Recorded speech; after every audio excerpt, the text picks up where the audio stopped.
오늘 하나님의 말씀은 사무엘상 12장 3절입니다. 사무엘상 12장 3절입니다.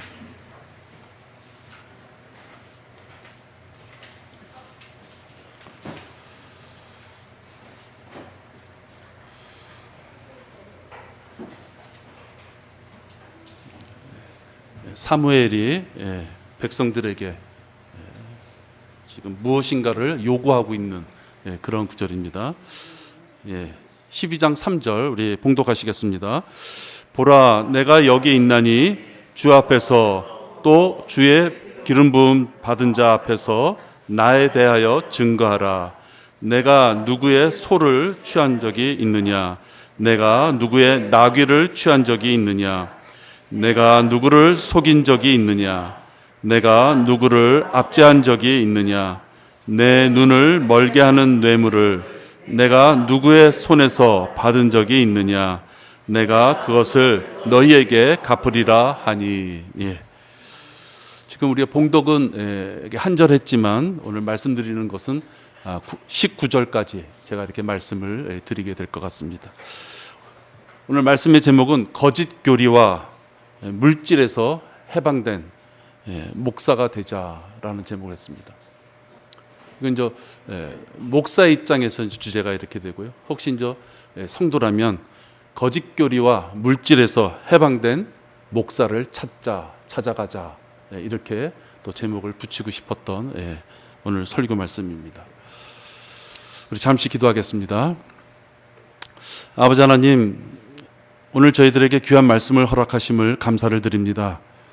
말씀이 있기에 우리를 수시로 말씀에 비추어 보며 잘못을 범했을 때는 주님 앞에 자백하고, 또 저희들 주님 앞에 무엇인가 든든하게 사랑받을 일이 있을 때는 또 이렇게 아버지 하나님의 말씀 안에서 안위를 얻습니다. 아버지 하나님, 오늘 우리 사무엘을 통하여서 우리에게 주어진 말씀을 잘 상고해보고 우리들의 신앙생활에 중요한 그런 잣대가 될 수 있도록 인도하여 주시옵소서. 아버지 하나님, 이 시간 마귀가 저희들의 마음을 틈타지 못하도록 지켜주시고 저희들 주님의 말씀을 마음에 잘 새겨서 뿌리를 내릴 수 있도록 인도하여 주시옵소서. 이 모든 말씀을 우리 주 예수 그리스도의 이름으로 기도했습니다. 아멘. 이 근엄하게 보이기 위해서 하는 것들이 좀 있습니다. 검은 양복을 입는다든지, 목소리를 약간 이렇게 무겁게 깔고 얘기한다든지, 고급 승용차에 까만 옷을 입은 보디가드를 이렇게 대동하고 다닌다든지 하는, 외적으로 어떤 위세를 좀 이렇게 떨치기 위해서 하는 모습들이 있죠. 이게 다른 데 있는 게 아니라 목사들한테 그런 모습이 있습니다. 여러분들 이름 석자 얘기하면 잘 아는 그런 목사들 중에서도 고급 외국 세단에다가 보디가드를 대동하고 주일날 설교하겠다고 교회 가는 유명 목사가 있습니다. 아무리 유명하다 한들 돈과 여자, 이 명예 등으로 마귀는 그들을 쉽게 취해가는 걸 봅니다. 어떻게 보면 뭐 꼭 그들만이라고 해당할 수는 없죠. 우리 사람들을 마귀가 너무 잘 알기 때문에 그런 것들로 낚아채갑니다. 그래서 마귀의 힘을 우리가 연약하게 보면 안 됩니다. 가끔 가다 보면 뭐 마귀를 물리치게 돼요. 또 마귀를 뭐 결박시키겠다. 마치 마귀가 어떠한 사람에 의해서 쉽게 도망가거나 쉽게 억압을 당할 수 있는 그런 나약한 존재로 표현하는 사람들이 있습니다. 그것은 무척 잘못된 것입니다. 하나님의 자리를 넘보기까지 했던 것이 마귀입니다. 예수님을 시험하고자 도전했던 것이 이 마귀입니다. 그러니까 마귀는 우리들 사람의 육신적인 힘과 어떤 정신적인 능력으로 감당할 수 있는 존재가 아닌 것입니다. 그래서 이러한 마귀한테 미혹당한 거짓 목사나 거짓 교사들이 다른 예수, 다른 복음, 이런 것들을 전합니다. 성경에 있는 말씀에 근거하지 않은 설교 이 단에서 벌어지는 그런 다른 말들은 악한 영, 다른 영에서 나온 그런 이야기거리입니다. 이제 성령께서 분명히 말씀하시나니 마지막 때에 어떤 자들이 믿음에서 떠나 미혹하는 영들과 마귀들의 교리들을 따르리라. 그러니까 마지막 때에는 미혹하는 영들이 나와서 무엇인가 다른 것을 전하는데 그것이 마귀들의 교리고, 그것은 그들 자신의 양심이 화인을 맞아 위선으로 거짓을 말하리라. 마귀들의 교리는 거짓임을 말합니다. 또 이러한 마귀들의 교리는 어떤 걸로 나타나냐면, 조금 아까 제가 말씀드린 대로 고린도후서 11장 4절에 보면 다른 예수를 전파하거나 너희가 받아들이지 않은 또 다른 영을 받거나 너희가 영접하지 않은 또 다른 복음을 전파하면 너희가 그를 잘 용납하는도다. 결국 마귀들이 우리를 미혹하기 위하여 우리들을 건드리는 방법은 다른 예수, 다른 영, 다른 복음을 전하는 것입니다. 또 다르게 얘기하면 적그리스도를 전하게 되는 것이고, 또한 거짓, 악한 영을 전하는 것이고, 또 다른 복음이라 한다면 행위에 근거로 한, 행위가 있어야지 구원을 받을 수 있다는, 지금 우리 시중에 있는 많은 교단들에서 얘기하는 바로 그 교리를 전하게 되는 것입니다. 사도 바울은 이런 것들에 대해서 갈라디아서에서 왜곡된 복음이다 이렇게 분명히 말합니다. 왜곡된 복음이다, 잘못된 복음이다 라고 말하고, 그러한 것을 전하면 바로 저주를 받을 것이다 라고 말씀합니다. 특히 이러한 사항은 목사라면, 말씀을 전하고 자기 교회 성도를 양육해야 되는 그러한 자라면 특히 잘 알아야지 될 내용이십니다. 양심의 화인을 맞아서 선한 양심에 반응할 수 없는 목사들은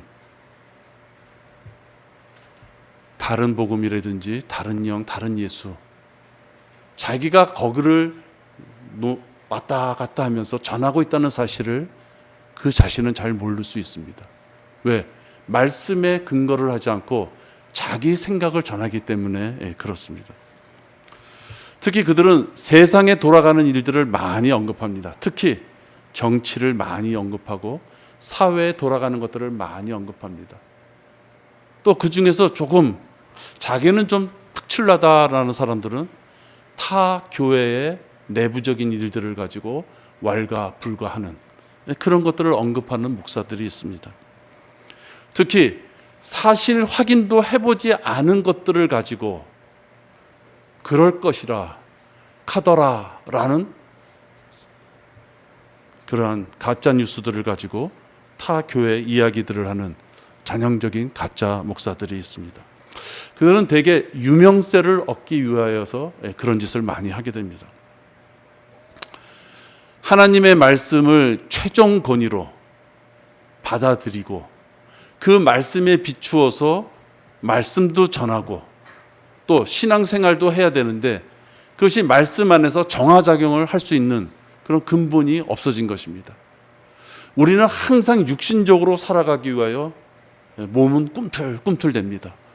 그것이 말씀과 기도 가운데서 이건 잘못됐구나, 내가 앞서 나가는 거구나, 내가 죄에 자꾸만 연루된 생활을 하는구나 라고 자기를 검증할 수 있는 것은 말씀인데, 올바른 말씀이 없었을 경우에는 자기가 얼마큼 빗나갔는지 알 수가 없는 것입니다. 베드로후서 2장 19절에 보면요, 이렇게 말씀하고 있습니다. 그들에게 자유를 약속하나 자기들 자신은 타락한 종들이니 누구든지 정복을 당하면 그는 정복한 자의 종이 되는 것이라. 정복한 자의 종이 된다. 노예 생활을 할 수밖에 없다라는 것을 말씀합니다. 마귀에게 정복당하면 변질된 그런 가짜 목사들이 나오는 것입니다. 그들은 겁도 없이 설교 강단에서 사실 확인도 해보지 못한 그런 것들을 유튜브라는 것을 통하여 세상에다 퍼뜨리는 객기를 교만으로 부리게 됩니다. 여러분, 많은 사람들에게 공감을 받기 위하여 유튜브를 운영하는 자들은 자기 콘텐츠를 자극적으로 이렇게 표현합니다. 심지어 그들은 죽기까지 하는 것이죠. 그래서 자기의 회원들이 많이 얻어지고 공감대가 많이 생겼을 때 그들이 돈을 벌 수 있기에 죽음을 무릅쓰고라도 그러한 짓을 자주 행하는 것을 보게 됩니다. 이슈를 만들어서 세상으로부터 또 자기를 추종하는 사람들 어떤 세상 것 중에 어떤 것을 취하고자 하는 그런 목사가 아니라면 그런 목사들이 유튜브에 방영되는 곳에서 타 교회 일에 대해서 이러쿵저러쿵 확인도 해보지 않은 사실을 언급하면 안 될 것입니다. 그의 사적인 어떤 학식이나 추측 또는 정의감 이런 것들은 하나님의 말씀을 전하는 그 앞에서는 사실 쓰레기에 불과한 것입니다.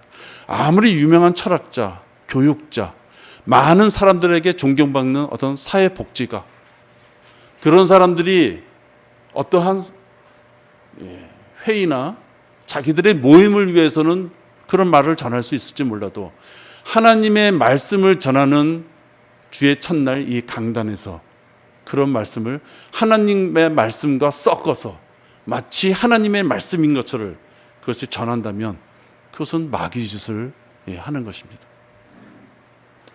이렇게 거짓 교리, 거짓 말씀을 전하는 그런 것에서 해방된 어떤 목사가 되기 위해서는 제일 먼저 변개되지 않은 성경의 하나님 말씀만을 전해야만 됩니다. 여러분들 오늘 그 봉독한 사무엘상 12장 8절 한번 보시기 바랍니다. 이 8절부터 12절을 보면 제가 한번 읽어보겠습니다. 여러분들 쭉 이렇게 눈으로 쫓아오시면서 한번 보십시오. 야곱이 이집트로 들어온 후로 너희 조상이 주께 부르짖으니 주께서 모세와 아론을 보내시어 이집트에서 너희 조상을 인도하여 이곳에 거하게 하셨느니라. 그러나 그들이 그들의 하나님을 잊어버리자 주께서 그들을 하솔의 군대대장 시스라의 손과 필리스타인들의 손과 모압 왕의 손에 파셨으며 그들이 이들과 싸웠느니라. 백성이 주께 부르짖어 말하기를 우리가 죄를 지었사오니 이는 우리가 주를 저버리고 바알들과 아스타롯을 섬겼음이니이다. 그러나 이제 우리를 원수들의 손에서 구하소서. 그리하면 우리가 주를 섬기겠나이다 하므로 주께서 여룻바알과 베단과 입다와 사무엘을 보내시어 사면에 있는 너의 원수의 손에서 너희를 구해내셨으므로 너희가 안전하게 거하였느니라.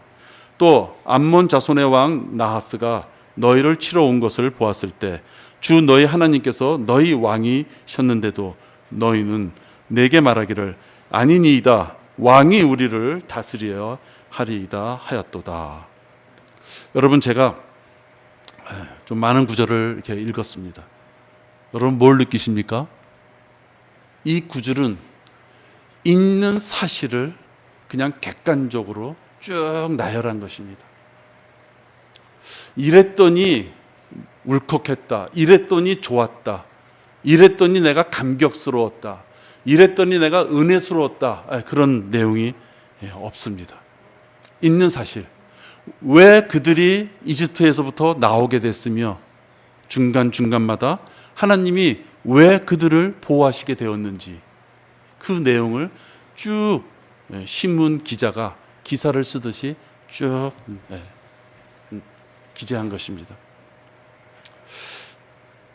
하나님은 사무엘을 통해서 이스라엘 백성들의 어떤 죄를 지적하실 때 과거의 사실을 말씀드려야만 될 어떤 필요성이 있을 때 부풀려 하거나 삭제하지 않고 과거에 있었던 사실만을 말씀하고 있습니다. 지금 읽은 이 8절서부터 12절까지를 보면 이스라엘 백성이 하나님 앞에 얼마나 많은 은혜를 받을 수 있었는가라는 것을 알 수 있는 구절이죠. 이 구절을 왜 주셨냐면 19절 때문에 주신 것입니다. 그들이 스스로 19절을 고백할 수밖에 없게끔 하기 위하여 12절까지를 쭉 나열하신 것입니다. 이 19절에 보면 모든 백성이 사무엘에게 말하기를 당신의 종들을 위하여 주 당신의 하나님께 기도하여 우리로 죽지 않게 하소서. 뭔가 죄를 졌기 때문에 하나님 앞에 두려움을 갖는 것입니다. 어떤 죄냐? 우리가 우리의 모든 죄, 이 악을 더하여 싸우니, 이런 죄를 지었지만 뭔가 더 큰 죄를 저질렀으니 우리가 왕을 구하였음이니이다. 8절에서부터 12절까지를 보면 하나님께서 이스라엘 백성을 불쌍히 여기시고 그때마다 놀라운 기적으로 그들을 인도하셨음에도 불구하고 12절에 보면, 그런데요 이제 하나님은 조금 떨어지시고 우리 스스로 인간의 왕을 세워서 우리가 한번 살아보겠습니다. 그게 이제 12절까지였어요. 근데 그들이 19절에 가서 이렇게 반성하게 된 것은 12절까지의 내용을 그들이 사무엘로부터 들었을 때 그들이 얼마나 잘못했는지를 알게 되는 그런 내용이었습니다. 여러분, 목사들이 설교할 때도 처음과 마지막이 다 말씀 안에서 이루어져야만 됩니다. 특히 개인적으로 상담을 하거나 또 이렇게 일반 성경 공부 시간에 여러 가지 얘기를 할 수 있지만, 특히 주의 첫날 하나님 앞에 드려지는 이 경배 시간 강단 위에서는 사사로운 자기 생각과 어떤 판단에 의해서 확인도 해보지 않은 사실을 입에 함부로 붙이면 안 되는 것입니다. 또 우리 성도들의 입장에서 봤을 때도 복음을 전할 때 변개되지 않는 성경의 말씀에 따라서 전해야만 됩니다. 내가 병이 있었어요. 내가 꿈을 꾸었어요. 내가 갑자기 이렇게 하다 보니까 돈을 벌게 됐어요.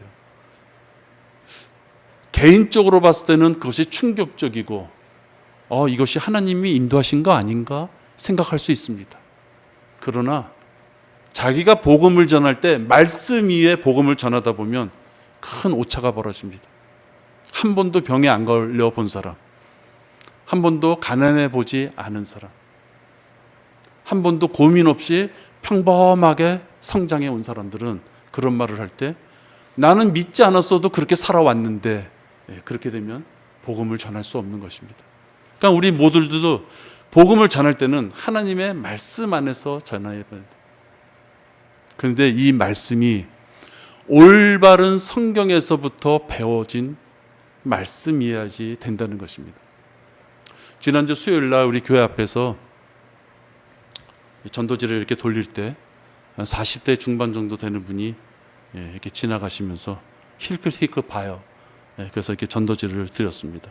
그랬더니 그 사람이 하는 얘기가, 삭제라는 용어는 쓰지 못하고 왜 성경에 없음이라는 그런 구절이 있습니까? 이렇게 물어봐요. 그래서 제가 대답해 줬어요. 아주 평범해 보이는 남자였습니다.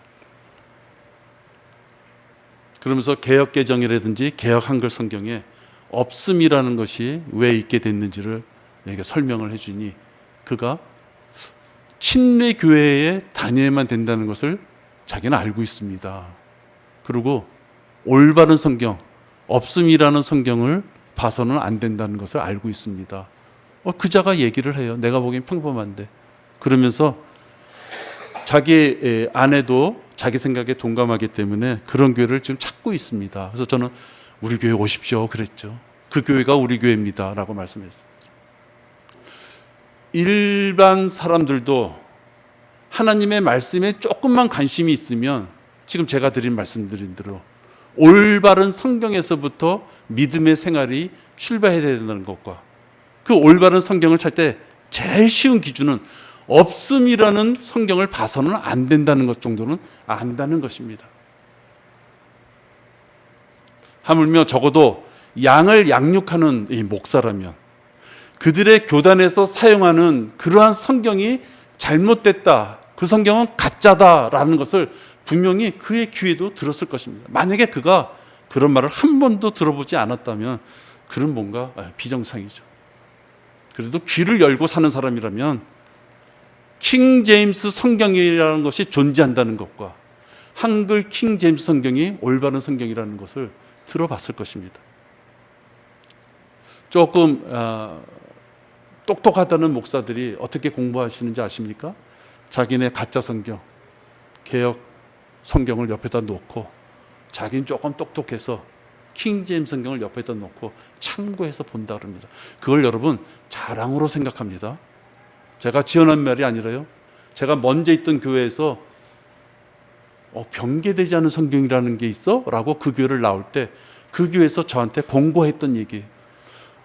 그러면 그 성경이 좋은 성경이면 기존 성경 보던 거에 옆에다 놓고 같이 참고를 해서 보면 되지. 왜 꼭 교회까지 옮깁니까? 그렇게 저한테 공고했던 교회가 춘천에서 지금 제일 큰 교회입니다. CBS 방송에도 여러 명이 나와서 간증하고 운영하는 그런 교회입니다. 그 교회도 침례교회라는 이름을 갖고 있어요. 그런데도 그렇습니다. 요즘 정치권에서 법률을 1이라는 숫자로 정했으면 읽을 때도 1이라고 읽으면 되지.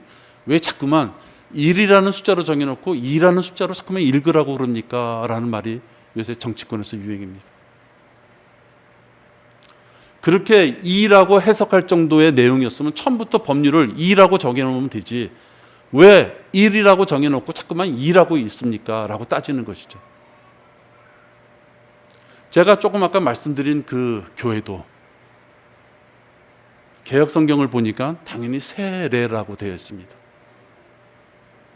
근데 읽을 때는 누구든지 성경 말씀을 읽을 때는 그걸 침례라고 읽어요. 그래서 누가 처음 온 사람이 세례라고 읽으면 마치 한 수 높은 어떤 수준에서 얘기하는 것처럼 세례라고 읽으면 안 돼요. 침례라고 읽어요. 이렇게 권고합니다. 여러분 왜 그런 그런 답답한 짓을 합니까? 세례가 잘못됐으면 침례라고 올바로 되어져 있는 성경을 보면 되는 거 아닙니까? 근데 그들은 그렇게 하지 않습니다. 세례가 잘못된 줄, 유아 세례가 잘못된 줄 아예 모르는 사람도 있겠지만 설사 그것을 조금 안다 하더라도 그들은 자기의 성경책을 버리지 않고 조금씩 말만 그렇게 하는 것입니다. 그것은 왜 그럴까요, 여러분? 한마디로 자기 교단의 권위를 자기가 도전할 용기가 없기 때문입니다. 또 그 교단으로부터 받는 여러 가지 도움, 즉 판권 때문에 그 성경을 버릴 수가 없는 것입니다. 그들이 그런 것에 대해서 혹 의문점을 제기한다면 그들의 배가 허기질 수 있기 때문입니다. 하나님의 진리의 말씀보다 교단을 무서워하고 자기의 배가 허기질 수 있는 것을 더 무서워하기 때문에 그들은 올바른 말씀을 찾아 올바른 성경으로 그들이 돌아오지 않는 것입니다. 이렇게 잘못된 성경의 말씀을 근거로 해서 양들에게 좋은 꼴로 양육할 수 없습니다. 너무나도 그건 상식적인 이야기입니다. 성경을 대체하고 상담할 때도 성경 말씀은 쫙 빼고 어떤 목사가 자기의 가치관이나 성공관 또는 인생관, 자녀관, 교육관 또 정치나 사회를 바라보는 그러한 자기의 사적인 어떠한 그러한 생각을 가지고 만약에 성도에게 상담을 해준다면 그것은 오류를 전하는 것입니다. 여러분, 목사라고 화장실 안 갑니까? 목사라고 욕정이 없습니까? 목사라고 이슬만 먹고 삽니까? 전혀 그렇지 않습니다. 더러운 것으로 따지면 우리 모든 성도들, 목사를 포함하여 무엇이 다를 게 있겠습니까? 그러한 목사가 성도가 무엇인가 상담을 하러 올 때 하나님의 말씀에 근거하지 않고 자기의 인생 어떤 여정을 통해서 알고 있는 것을 전한다면 그것은 잘못된 것입니다. 성령님도 예수님이 하신 것을 전했습니다. 예수님도 이 땅에 오셔서 셋째 하늘에 대해서 말씀하실 때 예수님의 생각이 이러니까 이런 것이야 라고 하지 않았습니다. 셋째 하늘에서 하나님이 보여주신 것을 이 땅에 오셔서 말씀해 주셨고 바로 그 예수님이 이 땅에 오셔서 행하신 것과 말씀하신 것을 지금 우리들의 마음에 성령님께서 전하시는 것입니다. 따라서 아버지 하나님, 아들 하나님, 성령 하나님 이 세 분은 동일한 내용을 전하는 것입니다. 하물며 삼위일체 세 분께서도 동일한 것을 전하는데 목사가 자기의 생각을 가미한 것을 설교 시간에 전하면 안 되는 것이죠. 요한복음 16장 14절과 15절을 보면요, 바로 그런 부분이 삼위의 하나님께서 동일한 것을 말씀하신다.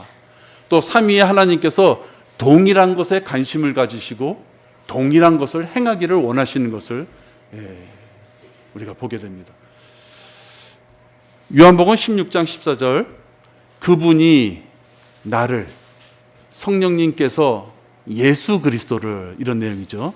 그분이 나를 영화롭게 하시리니 이는 그분이 내 것을 받아서 너에게 알려주실 것임이라. 이제 성령 하나님께서, 이제 예수님께서 셋째 하늘에 올라가시니까 이 시대, 교회 시대에는 성령 하나님께서 그 사실을 일러주시겠다, 이 말씀입니다. 15절에 아버지께서 가지신 것은 모두 내 것이라. 그러므로 그가 내 것을 가지고 너희에게 알릴 것이라고 내가 말하였노라. 아버지께서 가지신 것은 모두 내 것이라. 아버지, 하나님 아버지께서 행하신 그 모든 것은 바로 내 것이다. 예수 그리스도 것이다. 즉 아버지 하나님과 아들 하나님, 성령 하나님이 동일하신 하나님이신 것을 지금 이 두 구절에서 말씀하고 있습니다.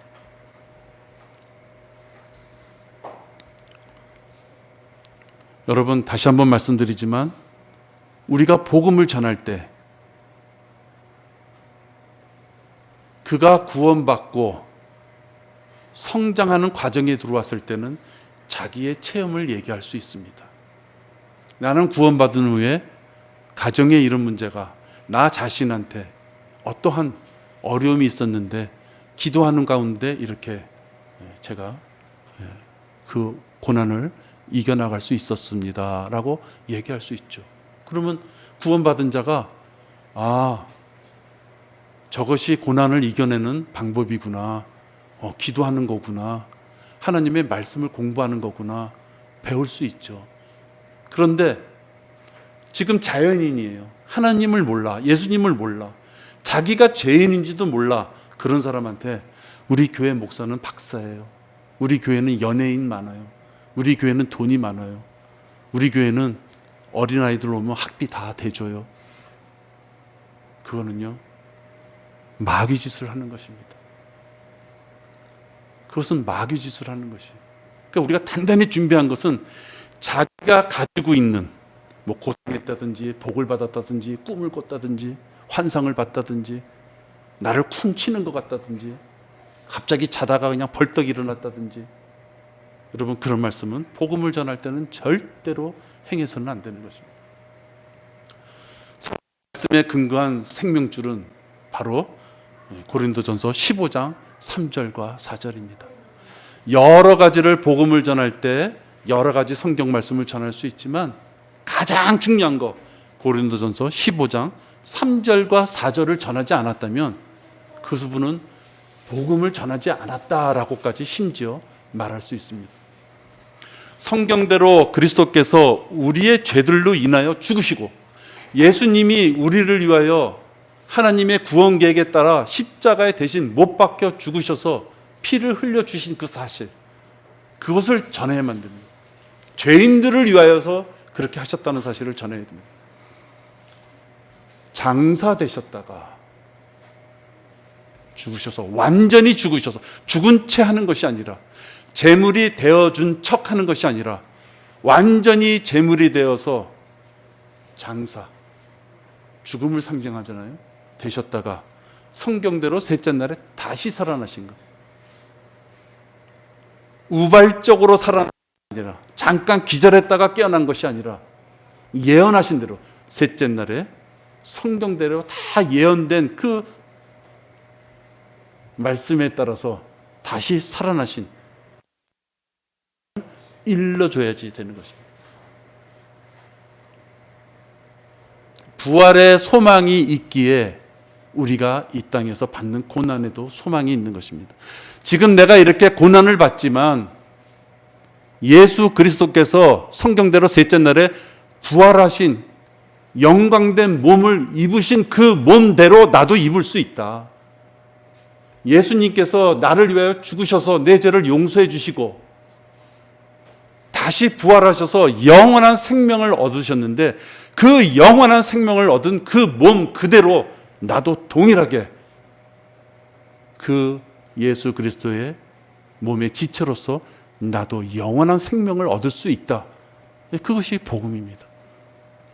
이것을 전하지 않고 여러 가지 주변에 이런저런 걸 전한다 할지라도 핵심을 전하지 않으면 안 되는 것입니다.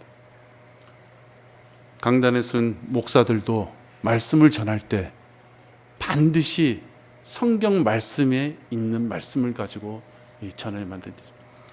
그렇지 않은 자들을 고린도후서 11장 13절과 15절에 보면 어떠한 사람들이다라고 그의 정체성에 대해서 스탬프를 딱 찍어주십니다. 그러한 자들은 거짓 사도들이요 기만하는 일꾼들이요 자신들을 그리스도의 사도들로 가장하는 자들이라. 이것은 놀랄 일이 아니니 이는 사탄도 자신을 빛의 천사로 가장하기 때문이라. 그러므로 사탄의 종들이 의의 종으로 가장한다 하더라도 큰 일이 아니니라. 그들의 종말은 그들의 행위대로 될 것이니라. 여러분 참 무서운 말씀이죠.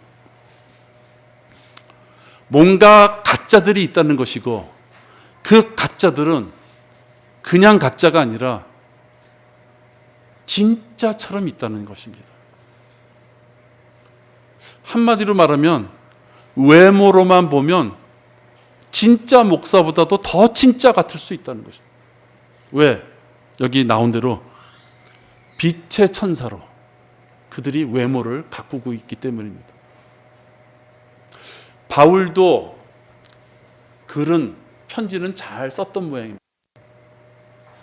근데 바울이 직접 성도들과 대면해서 교제할 때는 다소 어눌한 면이 있었던 모양입니다. 그래서 바울의 서신서를 이렇게 보다 보면 그런 내용이 있습니다. 그런데 제가 서두에 말씀드렸지만 언변이 능숙하거나 쇼맨십이 있거나 많은 청춘을 휘어잡는 청중들을 이렇게 휘어잡는 그런 카리스마가 있거나 하는 목사들이 진짜 목사인 것처럼 생활하는 경우가 많이 있는 것입니다. 그런데 많은 분들이 진짜 목사, 올바른 말씀을 전하는 목사와 거짓 목사를 구별할 줄 아는 방법을 모르기 때문에 그러한 거짓 목사를 구별할 수가 없는 것입니다. 올바른 성경의 근거로 한 말씀을 우리가 공부해야 되고 그 말씀대로 우리가 전해야만 된다는 것을 우리가 잊지 말아야만 됩니다. 여러분 또 하나 물질에서 해방된 목사가 되자.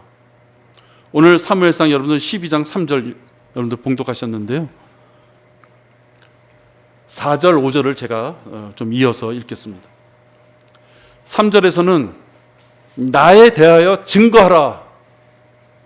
나한테 할 말 있으면 해봐라 이 뜻입니다.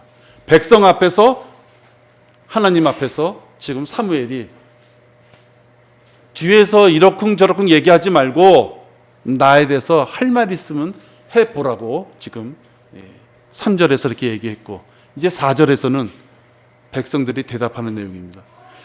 그들이 말하기를 당신은 우리를 속이거나 압제한 적도 없고 누구의 손에서 어떤 것도 취한 적이 없나이다. 백성들이 사무엘 당신은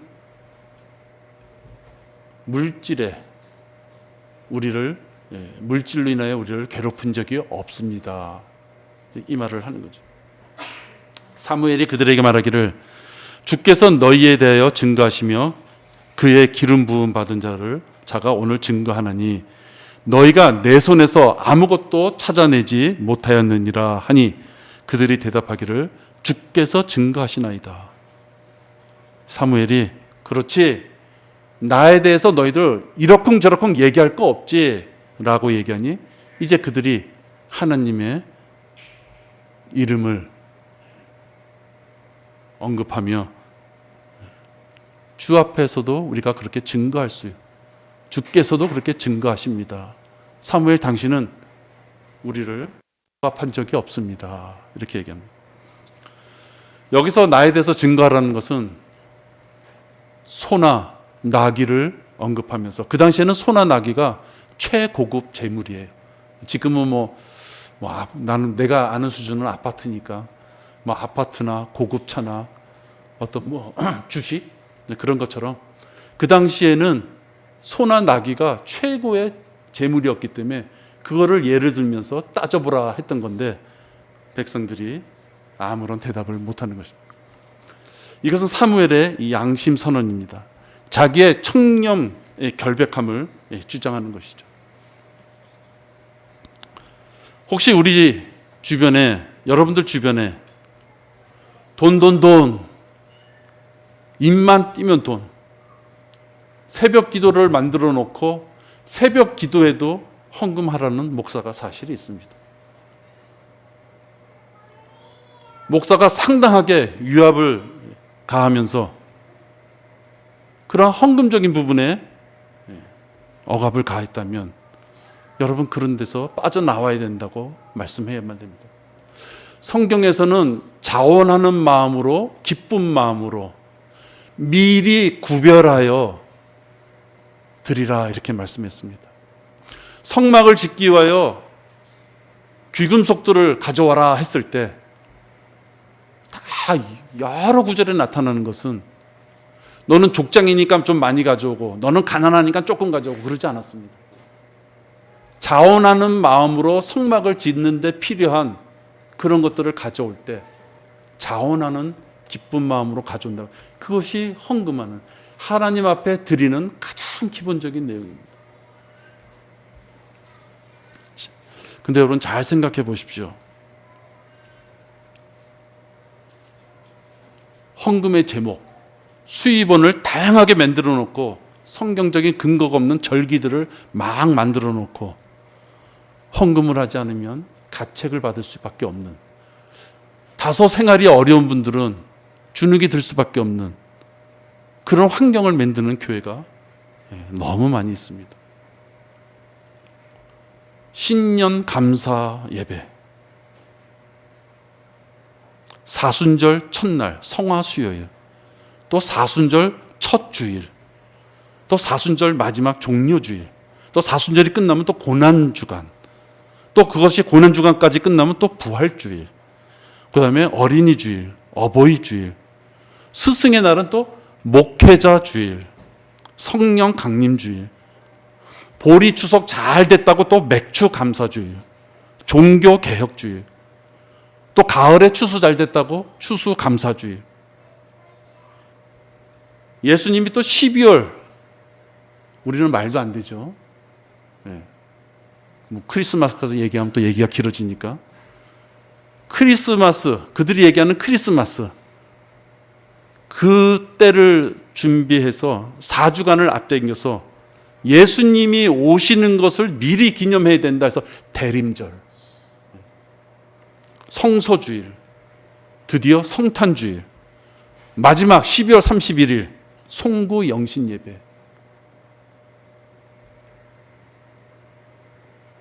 각종 시설 구입, 건축, 수요기도회 철야기도, 구입예, 구역모임, 신방기도, 새벽기도, 또 각 부서별 중학교 선생님, 고등학교 선생님, 또 자매회, 형제회, 장로회, 권사회 다 예배를 드리면서 헌금을 해야만 됩니다. 여러분, 제가 지금 말씀드린 이것이 바로 우리 옆에 있는 교회들 1년 동안 다니면서 그들이 내야 될 헌금입니다. 나름대로 자기가 성경을 보는 입장에서 자원하고 기뻐하는 마음에 미리 뛰어나서 꼭 해야지 하는 거야 뭐라 그럴 수 있겠습니까? 그러나 저도 일반 교회 한 40년 이렇게 다녀본 입장에서 의미도 잘 모르는데 자꾸만 봉투가 나한테 다가옵니다. 진짜 봉투가 다가와요. 못 끝나면 뭐 봉투 오죠. 또 끝나면 11조 내야죠. 또 뭐 주일 헌금 내야죠. 또 나면 또 구역 예배 헌금 내야죠. 가끔 가다 보면 또 특별 새벽 기도해서 또 그 헌금 내야죠. 정신이 없습니다. 이 모든 것들이 성경 말씀에 없습니다. 성경에도 없는 가짜 절기를 만들어서 행사를 열고 모일 때마다 각종 헌금 봉투를 흔들어대는 이런 가짜 교회를 왜 투덜대면서 다니느냐 하는 것입니다. 다닐 바에는 기분 좋게 헌금하고 다니든지 대개 보면은 투덜투덜댑니다. 막대 그래프 이름까지 적어놓고 헌금 봉투 들어가는 칸까지 나무 왁구로 짜서 만들어 놓은 그런 교회 다니는 사람들은 헌금을 안 할 수가 없어요. 그런 교회에 투덜대면서 왜 다니느냐 하는 것입니다. 여러분, 신약교회 시대에 성도들이 행할 의식은 주의 만찬과 침례식 외에는 없습니다. 1월 1일이라고 예배 드리는 거 없습니다. 12월 31일이라고 예배 드리는 거 없습니다. 부활 주일이라고 예배 드리는 거 없습니다. 우리가 오늘 주의 만찬식을 거행하겠지만 예수님께서 우리를 위하여 몸이 찢기시고 우리를 위하여 피를 흘리신 것을 다시 그분께서 오실 때까지 우리가 기념하면서 그 사실을 선포하라고 주의 만찬의 의식을 우리한테 허락하셨습니다. 그 의식 말고는 없죠. 보리 추수 잘 됐다고 봄에 맥주 감사 주일 예배를 드려라 이런 건 없습니다. 베드로전서 3장 21절에 나와 있는 이 침례식, 이것은 이미 구원받은 성도가 많은 성도들 앞에서 나 이렇게 구원받았습니다. 이제 하나님의 자녀가 되었으니 이제 하나님의 자녀로서 살아가겠습니다. 라고 많은 성도들 앞에서 신앙 간증하는 선한 양심의 응답인 것입니다. 지저분한 영적 그 악행이 물속에 살짝 들어갔다 나왔더니 표백제 뿌린 물인지는 몰라도 모든 죄가 후루룩 떨어지는 그런 침례가 아닙니다. 물은 예수 그리스도의 부활하심으로 인하여 이제 우리를 구원하는 모양이니 곧 침례라. 이것은 육체의 더러움을 제거하는 것이 아니라, 육체의 더러움 제거하는 것, 구원받는 것이 아니라 하나님을 향한 선한 양심의 응답이라. 하나님께서 침례에 응하라고 했기 때문에 말씀에 순종함으로 자기가 구원받은 자임을 만천하에 일러주는 그러한 식인 것입니다. 이렇게 주의 만찬과 침례식 이외에는 우리 신약교회 시대에 우리가 행할 수 있는 것이 없습니다. 우리 교회도 당연히 주의 만찬과 침례식 이외에는 행사를, 하나님 앞에 드리는 예배 행사를 행하지 않습니다. 여러분, 제가 조금 아까 드린 말씀들, 저도 그 의미를 잘 모르는 게 있어가지고요 찾아봤어요. 야, 대림절이 뭐냐 막 찾아봤어요. 여러분, 신기한 게 하나 있습니다.